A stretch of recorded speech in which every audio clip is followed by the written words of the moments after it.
So, Nations League on the horizon, all building up to the World Cup at the end of the year. We're England fans, so we're going to pick our team for England's first match against Iran at the end of the year at the World Cup. Now, this might be for you England's best 11, but for me, it's the 11 I'd pick in this specific fixture. I mean, I'll tell you why when we get to it, but we've gone for a different system, first of all. What have you gone for? I'm back in 5-2-3. I think Southgate sticks with playing the 5-2-3 at the World Cup. I don't agree with changing system every game.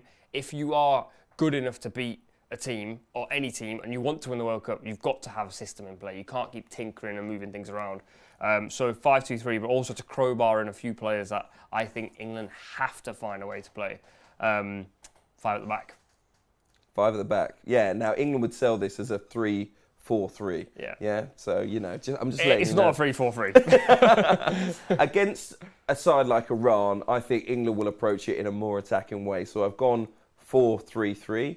I know England like to play a 4-2-3-1, but I still think in a game against Iran, they'll be even more attacking. So my team has a flavour of that. Let's go for our goalkeepers to begin with. Who have you gone with? I've gone with Aaron Ramsdale. Wow. You haven't gone with Aaron Ramsdale? No, I've got Jordan Pickford in goal. It means England's number one.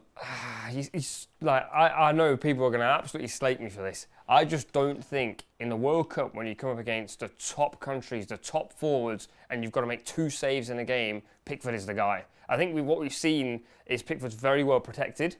In the same way, other players are sort of suited to that system. So therefore, you can kind of go, he'll be great for us when the time comes. Ramsdale's equally as good with his feet. I don't think that's an argument anymore. So that leaves it to who's a better goalkeeper, who makes better saves, who's a better shot stopper, who's safer. For me, it's Ramsdale. I'm not sure about that. I think Gareth Southgate likes to trust his players. Jordan Pickford has come up for him in the big moments. No, this is my team. Yeah. Okay, but I'm telling you why I think Jordan Pickford will start that game, and it's because I think the manager, Gareth Southgate, trusts him. So this is, all right, if you like, my starting 11 / Gaz's starting 11 for this first game. My back 4, I've included Kyle Walker. I think they need experience. Look, it's still the World Cup. It might be Iran, but it is a big tournament and the pressure can get to a team. John Stones and Harry Maguire, fixtures in terms of that England defence. Ben Chilwell, all being well and he's back and he's got his fitness, will be at left back for me. I do think he edges Luke Shaw, who again has to come back from injury as well. But, all things being equal, both of those players being fit, I think Chilwell is now the number one for England at left back. I've got Chilwell at left back as well. I think we also have to remember the World Cup happens in the middle of the season, so we're going to have that period where the players will be up to speed by the time the World Cup comes around. They don't have a break at the end of the season. It's not in the summer, etc., etc. My back 5 or 3, whatever you want to call it, Chilwell at left wing back or left back, Stones, Maguire, Reece James, because I think England have to find a way to play Trent. He's arguably the most creative player in Europe. He's impossible to play against purely because of the uniqueness of his position. Being a right back, not many left wingers are going to be able to stop you playing your game because you've got to basically negate the effect of the left winger. So you've got to have like a Thomas Muller playing on the left-hand side who's willing to follow the right back around all game, which no country is going to do. And Reece James has proven that at right centre-back, he's not only technically very, very good, also physically he's superb, and he has a recovery pace not quite to the level of Walker. So that kind of doesn't leave any space for Walker on my side, which I know Gareth Southgate probably will play Kyle Walker. But if you want to be more expressive, if you want to score goals and win games, I want to see us win games for real. And with the group we've got, you'd back us to win quite a few by a hefty margin. Trent Alexander-Arnold is wasted at right wing back because in that system, the onus on him is to get forward into the final third. We know he can deliver and we know he can get into that area of the pitch and have an effect. But where he's most lethal is passing the ball from deeper and most importantly in space. And he will have far less of that space if he's a wing back. The other thing is, of course, his crossing, a bit Beckham-esque from deep, absolutely sensational. That is a factor for Liverpool at all times.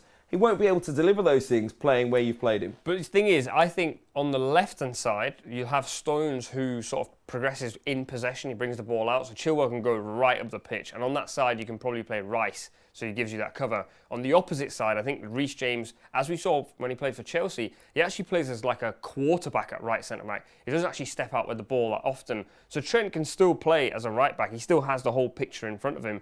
I think the right wing-back tag is probably... doesn't make a lot of sense for him in this situation. I think he actually just plays as a right back still. I think Chilwell gets really far forward. There's still loads of space on that side. And then, as I mentioned, I've got Rice in midfield, which I imagine you have too. I have Declan Rice, yeah. And who are you putting next to him?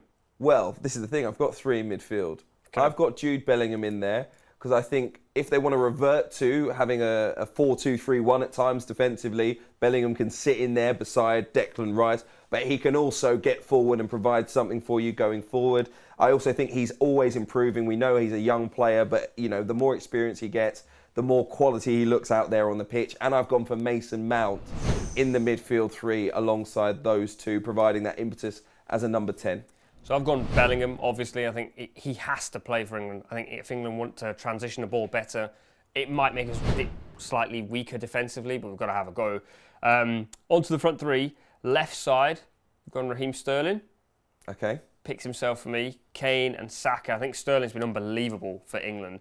I think Saka's also brilliant for England. I also think Kane in possession, which sort of dropping into this sort of like half 9, half 10 position. Sterling bombing on and Saka as well. I think that front 3 actually picks itself. In England's best 11? Yes. Saka. No Foden? No Foden for me. Okay. I've alluded to it before. I think Foden, I actually still don't know where his best position is. I think I would personally say probably on the left-hand side, and for England, even more so on the left-hand side. In this side, I don't think he can actually play off the left because Sterling plays there, or Grealish might play there. So then you're thinking, okay, he's got to play out of position and play instead of Saka potentially. I think Saka's a better right-sided player. I'm not saying Foden's not a better footballer than Saka, he probably is. But on the right-hand side, Saka is just a better right winger. It's interesting. Look, I have started Phil Foden against Iran, but I agree with you. I don't think he is currently in England's most effective starting 11. But I would start him in this game and try and get him going into the World Cup because I think a lot of these players for me that I've chosen in my 11 might end up being fringe players that need to contribute. So get them some games early on, try and get them off to a positive start against Iran. So I've started with Foden on one side and I've started with Jack Grealish on the other side. But I agree with you. Probably if we were playing, a much tougher team in that first game, it would be Sterling and it would be Saka. But I've gone for Foden and Grealish. You're always going to start Kane down the middle, especially, 3 points, get it on the board in that group stage, get the World Cup off to a big start. And that's how it should be. I'm saying your tinkering against Iran is a big risk. Imagine you draw the first game 1-1 because you've tinkered. The pressure on that second game is going to be horrific. I personally wouldn't tinker. I think you play your strongest side first, get off on a flyer, strongest side second game, get it done by 2 games, third game, tinker and rest, and you're good to go. But do let us know. I think my team... There's going to be criticism of your team, right? There's going to be criticism. No, I think you start the World Cup, played 5 at the back. You said it, 5 at the back against Iran. Imagine the newspapers the next day. I'm going to go all out. I'm going to beat them 5-0. So listen, it's going to be my team, isn't it? Let us know what you think, what you would play in terms of your starting 11 in England's first match at the World Cup. Thanks for watching Football Forecast. For more great content, make sure you're subscribed to ESPN UK.